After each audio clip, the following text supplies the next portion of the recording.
Thank you guys for asking all these questions in the comments, because it just makes it so much easier for me to plan my content when I know what you guys are looking for.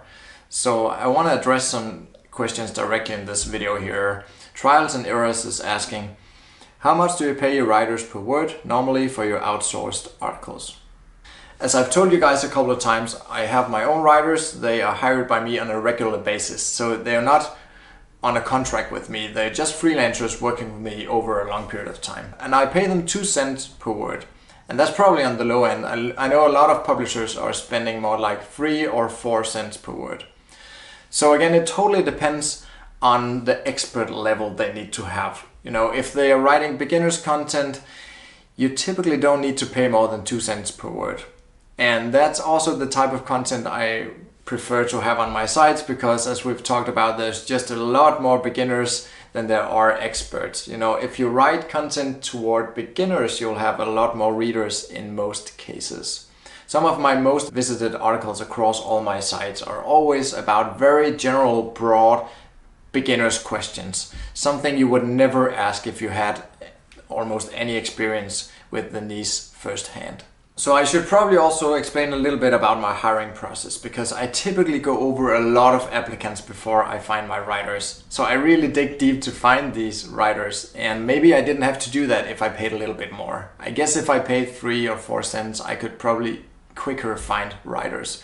But I don't mind spending a lot of time finding good writers, because I want to have what you can call, I guess, green writers without a ton of experience. I definitely don't want writers who have been writing a lot of SEO content where they just have to include all these keywords or think about all these synonyms and stuff. I want them to write good, natural articles, and I want them to be sort of unpolished. I want to train them myself, so I don't have to first go in and teach them how to unlearn all these old tactics and old ways of doing stuff in order for them to be able to write content that I can actually use today and rank for.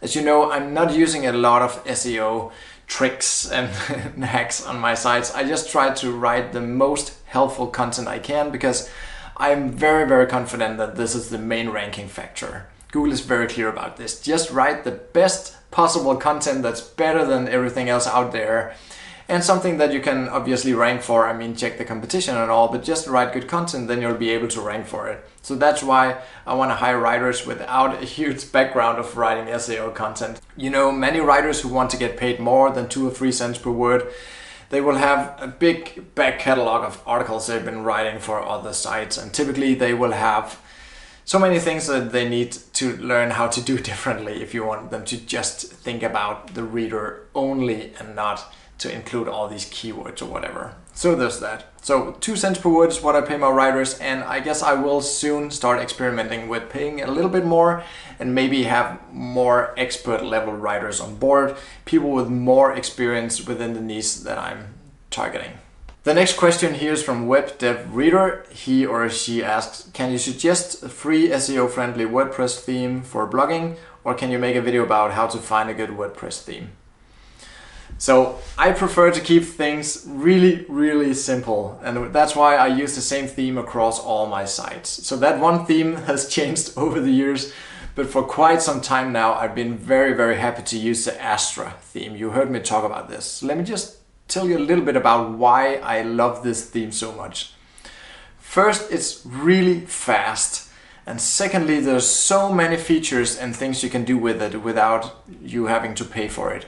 I actually don't pay for it. I haven't upgraded to the Pro version because I haven't found stuff that I need that's behind the paywall. So it's just really quick and awesome, and it looks great just when you unbox it, just when you install it on your site, hardly without doing anything. Just when you just set a few settings there, it'll just look awesome. And also, I mean, it does really well with ads. It works so well with ads because we have this really clean line between the main content and the sidebar. It doesn't take up a lot of space, and you can set the width of the sidebar yourself. That means that you can configure it so you will have space for the most optimal ad sizes. And this is of course something you should work closely with your ad network about. So work with the Zoic, AdThrive, MediaWine, whoever you're working with, and make sure that the sidebar is wide enough. So have that sidebar for sure, because for all the desktop and laptop users on your site, and also if people are visiting your site from a pretty big tablet like the iPad Pro and so on, you'll be able to have that sidebar out there, and that's just great for ads, because you'll have these ads scrolling down, or just you say these sticky ads that will follow the content as you keep scrolling down the page, which means that people will have this ad slot there all the time that will refresh for every 15 or 20 seconds as they start reading through your content. And that's just great for bumping up the ad earnings on the site. But if you wanted to choose another theme, if for some reason you don't like the Astro theme, you can totally do that. But you want to pay close attention to how many users are actually actively using this theme on their site. You want to have a theme that's used by many thousands of people, because that means that the creators behind the theme, they have to update it so it works well with all the latest features, and so it sort of solves the latest vulnerabilities if people found some way to hack the theme. So that's typically why people will update the theme. When the creator issues a new version of the theme, it's typically to patch some security holes in the system. So that's very, very important, because if you are one of the few people using this very, very unique theme, it might not get updated, and it might open some vulnerabilities on your site where hackers and malware can get access to your site and just destroy it in Google. So that's very important. Nothing that we can't clean up, it's just nice to know that it's updated on a regular basis. And this is also something you can check when you are looking for themes. You can see when did the creator last update this theme, and is it working with the current WordPress version. So definitely look for that, and look for page speed overall, because it's just so much easier to go with a quick theme than having to update it for site speed afterward. You need to work with a theme that's lightning fast, and then you do everything else you can on top of that. So it's just super, super fast. That's the easiest way to go about it. The next question here is from Baram Butter. Hey, what channel you have with that silver button in the back? Yep, I do have this silver button up here. I should say Maria has this silver button up here. It's from our other channel called Go Downsize. It's actually the first big website that we built in the English language. So I do have some older sites in Danish, but this is the first site, or the YouTube channel for that first site that Maria and I built for an American audience. And it's the Go Downsize site. So you can go check out that channel if you want. She's not very active on it right now because we have Max, and I'm focusing on the publishing business here and launching, and I'm focusing on getting that course launched for you guys in a month. So Maria's not actively working on the YouTube channel. I think she only uploaded like one video over the last month. There's a ton of videos you can watch if you want to watch our travels and stuff. Maria actually also has another pretty good YouTube channel called One Girl, One Suitcase, if you want to see some of our previous travels. There's just a lot of travel videos from her traveling solo before I started traveling with her, and also a lot of travels that we did together as a family. The next question here is from Sishan Amin. More content. Can I publish 100 articles in the first month and leave things for Google to rank them well? Thanks. So I guess this is more of a theoretical questions, because I mean, getting 100 articles out in the first month would be a huge task. But you could totally do that, and it's a good question because it teaches us something about how Google works. Many people think that you need to drip feed Google in order for your site to rank, and you don't have to do that. And on top of that, you can just drop all the articles you want there in the first day and just let it sit there forever. You can totally do that. So in that regard, Google is a totally different machine than YouTube and Pinterest and many others of the social media platforms out there. With Google, you can do that, and I would actually advise you to dump the articles, publish the articles as soon as you have them finished. Don't wait. Just get it out there, because it takes a long time for it to rank, and the sooner you get it out there, the sooner it will rank. So just go in and build a lot of internal links. So that's something you need to think about as you keep publishing articles. Go back to the first older articles and insert links to these new articles and vice versa. So other than that, you don't need to touch the site. If you want to, that's totally doable. I have sites where I just uploaded a ton of content. As I also told you guys about the site Animal How that I sold. You know that I built all these articles. I built the whole site in 2 months.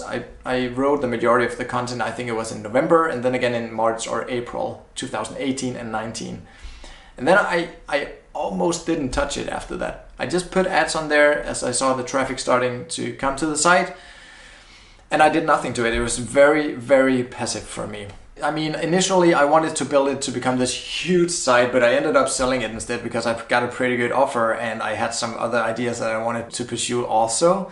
And as you guys know, we just bought a house, so it's kind of handy to have those money in the bank. The next question here is from Praful Nike.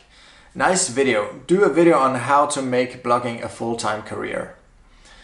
So I obviously did that, and I know a lot of people who are blogging full-time, and so let's first talk about the timeline here.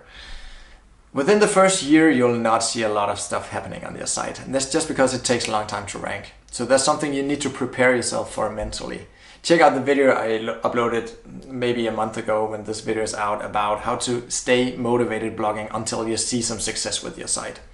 So that's definitely something to think about. But I mean, the best way, if you ask me, to do this, and also the way I did this initially, is to, if you can somehow find a day job or work or a source of income where you can gradually switch gears into full-time blogging. I mean, if you need to take it all the way to the point where you can quit your job altogether from full-time to zero job, you know, to just be full-time on your blog, that's a pretty tough and hard line and a hard transition. If you can go part-time and just turn it down a notch a few times, it's just so much easier because you'll still have that monthly income that you of course will need in order to live, right? And I mean, if you can just free up 10, 15 or 20 hours per week from gradually turning down the day job to maybe 20, 25 hours per week, you will see a huge impact on your blog. From writing, let's say 5 more articles per week, or just getting 10, 15, 20 more hours to work on your content. And it'll also be much more motivating because now you actually sort of get part of that dream of going full-time. You're going half-time, so to speak. That's very motivating and something I would absolutely advise you to do. So maybe you need to find another job where you can just have a part-time job if you are getting there. I know if you have 100 articles sitting on the site, or maybe you're making $1,000 from your site already, or maybe you're just starting to see that hockey stick or that growth on your site with the traffic or with the earnings or something like that.